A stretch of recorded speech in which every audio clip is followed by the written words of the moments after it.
હવામાન વિભાગે આગાહી કરી છે કે આગામી 5 દિવસ રાજ્યમાં રહેશે વરસાદી માહોલ। મધ્ય અને દક્ષિણ ગુજરાત જ્યાં વરસશે ભારેથી અતિભારે વરસાદ, તો સૌરાષ્ટ્ર પણ થઈ જશે પાણી પાણી।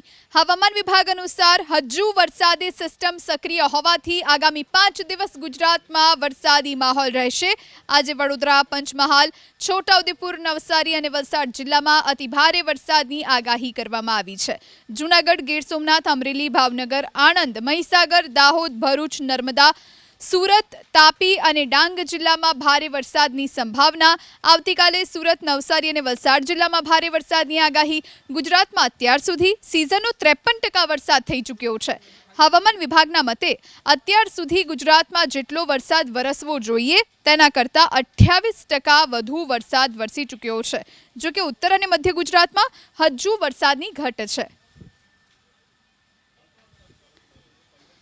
તો આગાહી વચ્ચે અમદાવાદમાં વરસાદ શરૂ થયો છે। બપોર બાદ કેટલાક વિસ્તારોમાં વરસાદી માહોલ છે। સામાન્ય વરસાદમાં અમદાવાદમાં ઠેક ઠેકાણે પાણી ભરાયા। નરોડાના અનેક વિસ્તારોમાં થોડા જ વરસાદમાં પાણી ભરાયા। નરોડાના પાયલનગર, આદિશ્વરનગરમાં પાણી ભરાયા છે।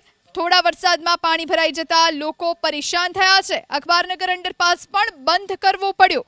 તો આપ દ્રશ્યો જોઈ રહ્યા છો, થોડા એવા સમયનો આ વરસાદ છે અને અહીં સોસાયટીઓ જળમગ્ન થયેલી નજરે પડી રહી છે।